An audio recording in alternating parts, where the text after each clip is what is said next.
Assalamualaikum warahmatullahi wabarakatuh. Selamat pagi, selamat siang, selamat sore, dan selamat malam untuk teman-teman semuanya. Apa kabar teman-teman hari ini? Semoga kita selalu dalam keadaan yang baik, sehat, dan tentunya bahagia. Berjumpa kembali bersama Andi. Kali ini Andi akan kembali menemani teman-teman semua untuk belajar. Tepatnya di kelas 5, tema 5, subtema 2, dan di pembelajaran 4. Sudah siap belum teman-teman semuanya? Seperti biasanya, yuk sebelum kita mulai pembelajaran, mari kita awali dengan berdoa. Tentunya agar diberikan kelancaran selama proses pembelajaran dan diberikan ilmu yang bermanfaat. Berdoa mulai. Berdoa selesai. Nah, teman-teman, hari ini kita akan membahas tentang beberapa hal. Di antaranya adalah kenampakan alam dan buatan.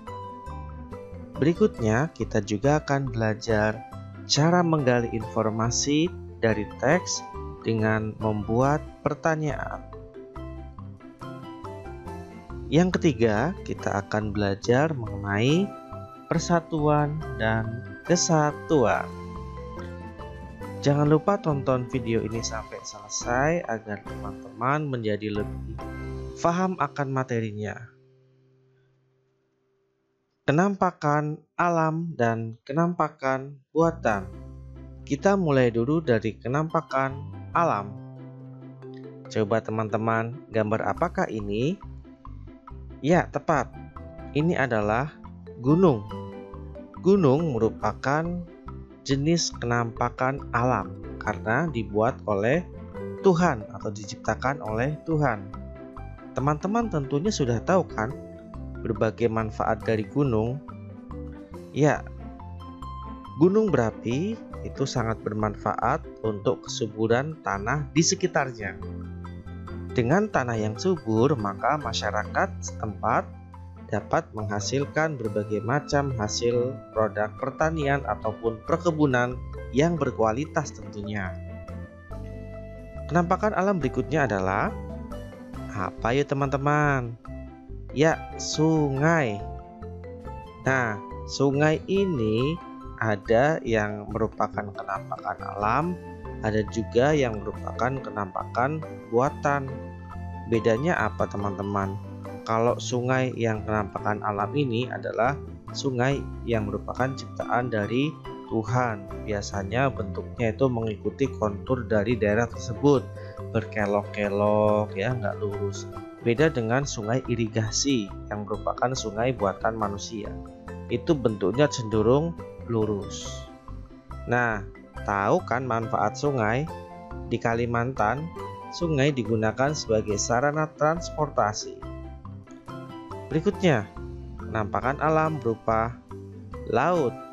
Ya, kemarin kita telah membahasnya ya teman-teman, bahwasanya Indonesia merupakan negara maritim, di mana luas perairannya sangat luas dibandingkan dengan daratannya. Tentunya sangat banyak manfaat dari laut ya. Kita bisa mengambil sumber daya laut untuk kemakmuran negeri kita. Sekarang kita akan lanjutkan di kenampakan buatan. Berbeda dengan kenampakan alam, kalau kenampakan buatan itu segala sesuatu yang dibuat oleh manusia dengan tujuan-tujuan tertentu. Apa ini kira-kira teman-teman? Ya, sawah. Sawah merupakan kenampakan yang dibuat oleh manusia. Biasanya sawah itu ditanami tanaman-tanaman yang memang dibutuhkan oleh manusia. Contoh yang ada di gambar adalah tanaman padi. Tanaman padi kalau dipanen jadi beras. Berasnya dimakan oleh kita semua. Kenampakan alam selanjutnya adalah ya, waduk. Ada dua jenis, Kalau waduk yang alami itu namanya danau, yang buatan manusia itu namanya kenampakan alam.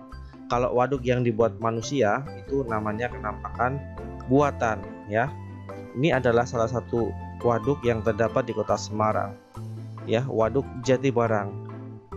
Berbagai macam fungsinya diantaranya untuk kebutuhan air bagi masyarakat setempat, bisa untuk kebutuhan air di rumah tangga ataupun untuk kebutuhan air di area lahan persawahan dari masyarakat.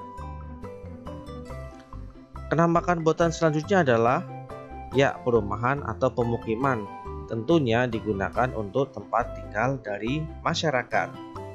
Nah, teman-teman, kita akan melanjutkan tentang bacaan teks Indahnya Kebun Teh di Puncak Bogor. Dengarkan dengan baik ya. Puncak adalah sebuah kawasan wisata pegunungan yang termasuk ke dalam wilayah Kabupaten Bogor dan Kabupaten Cianjur, Provinsi Jawa Barat.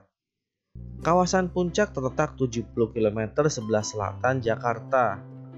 Kawasan ini terletak di kaki dan lereng Pegunungan Gede Pangrango dan sebagian besar merupakan bagian dari kawasan Taman Nasional Gunung Gede Pangrango. Di kawasan ini terdapat sebuah perkebunan teh yang telah dibangun sejak masa pemerintah kolonial Belanda. Perkebunan ini kini berubah nama menjadi PT Perkebunan Nusantara 8 Gunung Mas. Perkebunan teh ini membentang di antara bukit-bukit yang ada di kawasan puncak. Tanaman teh ditanam sedemikian rupa sehingga menghasilkan pemandangan alam yang indah. Tanaman teh ditanam dengan rapi sesuai kontur perbukitan. Selain keindahan alam, kesejukan kawasan ini menjadikan Puncak sebagai daerah kunjungan wisata yang selalu ramai dikunjungi para wisatawan. Dikarenakan posisinya yang berada di kaki dan lereng Pegunungan Gede Pangrango, udara kawasan ini menjadi sejuk bahkan cenderung dingin. Inilah yang membuat daerah Puncak Bogor sangat cocok untuk budidaya tanaman perkebunan. Selain perkebunan teh, di daerah Puncak dapat kita temui juga perkebunan kopi, pala, tanaman hias, dan perkebunan buah seperti stroberi dan sayur mayur. Nah, teman-teman, kita akan belajar cara menggali informasi apa yang terdapat dalam teks dengan menggunakan membuat pertanyaan. Ya, ini adalah langkah-langkah menggali informasi dari teks dengan membuat pertanyaan. Yang pertama, membaca dan memahami teks secara keseluruhan. Jadi teman-teman tidak hanya membaca ya, tapi juga memahami keseluruhan isi teksnya. Nah, kalau sudah, membuat pertanyaan dengan kata tanya adik Simba.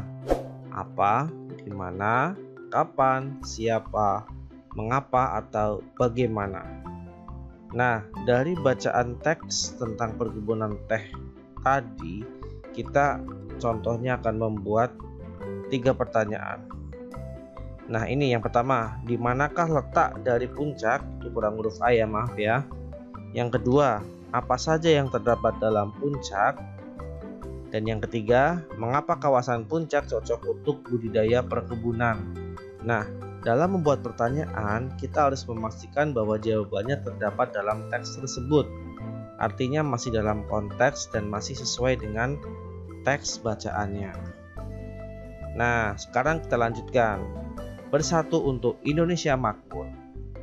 Wilayah Indonesia yang terbentang dari Sabang hingga Merauke tentu memiliki berbagai keunikan. Setiap daerah memiliki sumber daya alam yang dapat dimanfaatkan untuk pembangunan negara. Letak geografis Indonesia sangat mempengaruhi iklim yang terjadi. Iklim Indonesia hanya memiliki 2 musim, yaitu musim hujan dan musim kemarau. Letak Indonesia di sekitar garis khatulistiwa mengakibatkan Indonesia selalu mendapatkan sinar matahari sepanjang tahun. Keberadaan matahari sepanjang tahun bermanfaat bagi kegiatan agraris sehingga membuat Indonesia menjadi penghasil berbagai komoditas alam. Indonesia memiliki lebih dari 17.000 pulau yang menyimpan potensi-potensi alam yang luar biasa. Setiap daerah di Indonesia memiliki sumber daya alam yang khas. berbeda satu dengan yang lainnya. Kekayaan alam dan hasil bumi Indonesia tidak perlu diragukan. Diperlukan usaha untuk mengelolanya dengan benar dan untuk sebesar-besar kemakmuran rakyat, seperti yang diamanatkan oleh UUD 1945. Persatuan dan kesatuan mutlak diperlukan untuk menyatukan tujuan pengelolaan sumber daya alam dan hasil bumi Indonesia. Tanpa persatuan dan kesatuan, kemakmuran rakyat Indonesia tidak akan tercapai. Setiap daerah bekerja sama dan saling mengisi untuk mengelola sumber daya dan hasil bumi. Kemakmuran masyarakat tidak hanya untuk masyarakat daerah tertentu, tetapi untuk seluruh masyarakat Indonesia. Oleh karenanya, setiap usaha pengelolaan sumber daya dan hasil bumi adalah untuk sebesar-besar kemakmuran rakyat. Nah, teman-teman, tidak terasa ya pembelajaran kita hari ini sudah selesai. Sampai jumpa lagi di pertemuan selanjutnya. Tetap semangat dalam belajar.